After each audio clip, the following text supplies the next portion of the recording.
So as I sit here, out on the edge of nature, on the edge of a forest in upstate New York, I can't help but think that from the perspective of nature, humanity, the human species as it's become, the many, many billions of us, are not the friend of nature. From the perspective of nature, the natural world, the natural plants and trees and fungi and animals, humanity writ large is often an enemy, not a friend, not an ally. And to me that's a tragedy, because I see so many beautiful things about humanity.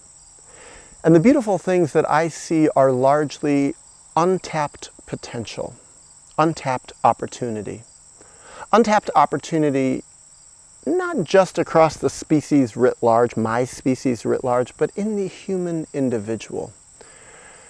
And so I'd like to talk about the best potential of people, the best potential of any given person, and that is the potential to become conscious of who one really is. What I've seen is that most people, by and large, when I've asked them, and I've asked tons and tons of people over the years, how well do you think you know yourself? And most people, from what they say, from what I observe, say they know themselves pretty well. They feel that they know themselves pretty well.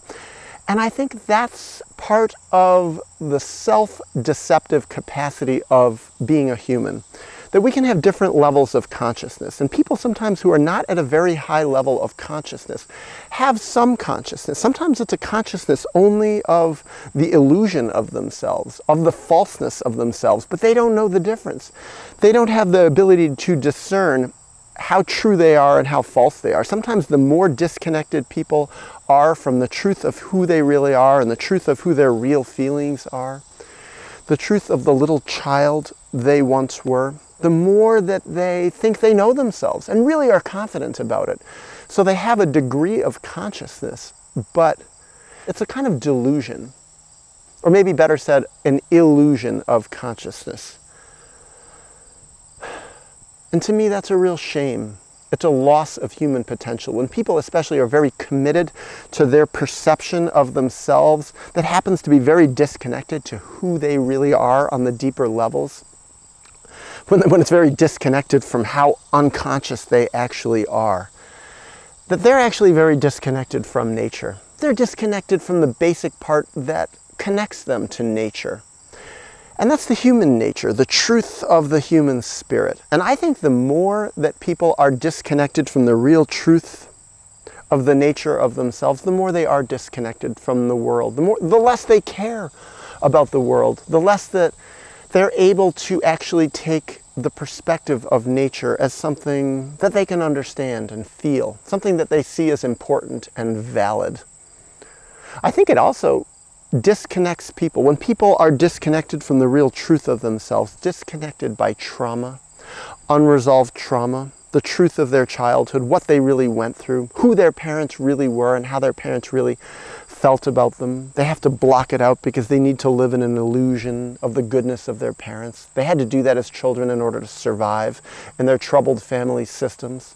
This, by the way, being a normal process, this being the truth of the norm of my society, of all the societies I've ever seen, blocking this out, believing in the goodness of their parents being the right way to be a person. Well, all this disconnecting people from the reality within, the reality of their parents, and the reality of the world, and then writ large across our species. This to me explains why nature doesn't like us very much.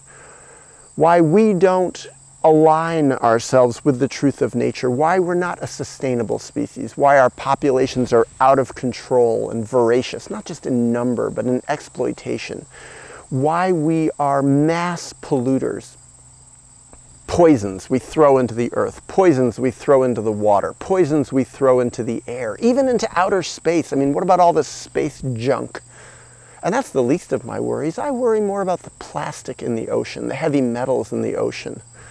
All these fish, small little creatures and krill going right up the food chain, eating these heavy metals and it concentrating as it gets up toward the salmon and the seals and then the whales. All these whales full of poison, Will there be whales in a generation? Whales are not killing whales. Humans are doing this. Humans are killing the large creatures of the world and the small creatures of the world. And then I think of humans as the primary enemy of human nature. Humans killing the human nature of the individual child, the human potential of the human child, and then humans being the biggest enemy of human species.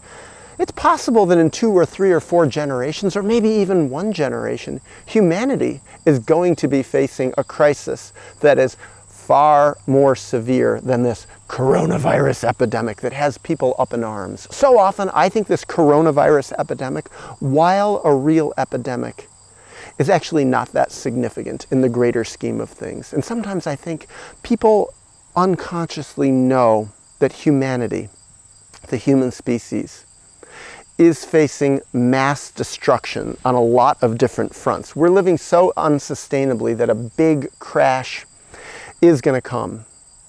We're not talking volcanoes and asteroids. We're talking the things that we have caused. Pollution, overpopulation. Who knows about climate change, what's going to happen? But I think we're poisoning our world in all sorts of terrible ways, and a horrible thing is coming. And people know this unconsciously, and they're displacing it with an extreme overreaction to, oh, COVID, it's going to take us out. I don't think COVID's going to take us out. Yeah, COVID is hurting some people. COVID is a risk to some people, but we're living in this terror underneath the surface that plays out and gets displaced in sort of phobic ways. But how can people regain their humanity? How can we realign with nature such that we stop crushing and exploiting nature, cutting down the Amazon? How can we stop the spread of the Sahara Desert? Maybe it's too late for a lot of this. Maybe climate change has gone crazy. Maybe we've overpolluted the oceans such that nothing's gonna stop it. But how do we make it less bad? How do we try to start living more in sync with nature? And to me, that's the return to the best of human nature. And this is what's so sad in the midst of all this. There is something that I desperately, unequivocally love about human beings. I love it in myself, and I love it in others, even though in so many others I see it as just largely an untapped potential. That's the potential to become conscious, the potential to work out those traumas and to manifest the true self. Although I think people should be very, very careful about having children, and maybe it's best if most people never ever have children. They're in no position to do it. I love children. I look at children and I see their beautiful potential to be real and honest, to know the truth, to still have their intuition, until they get slowly crushed by their parents, their family system, by their culture, by their society, by their religions, by the mores of this sick and troubled world, such that they become shut down, they become zombies and drones.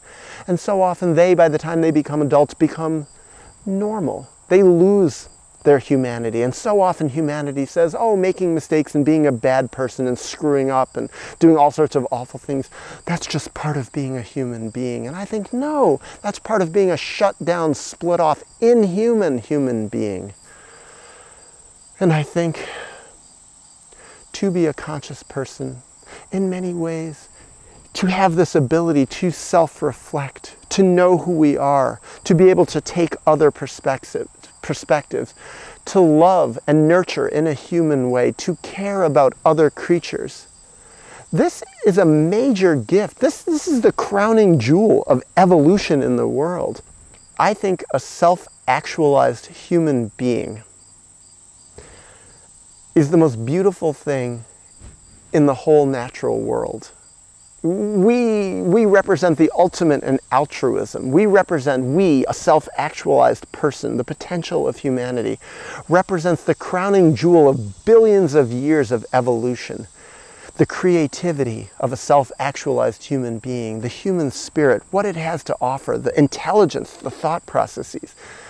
It's possible that there are other creatures out there who have gifts that maybe resemble humanity, but I think the potential of a human is, I just believe it from what my observations are, reading about intelligence of dolphins. I know a lot of people say, oh, dolphins can do all these things, but a lot of times I don't see the evidence for it, even though I actually have interacted with dolphins in the wild, and I've looked them in the eyes, and I think, you know, this is a being that has a lot of other thoughts, but I still think humanity, its potential in nature is really unparalleled, and yet we've so profoundly misused it.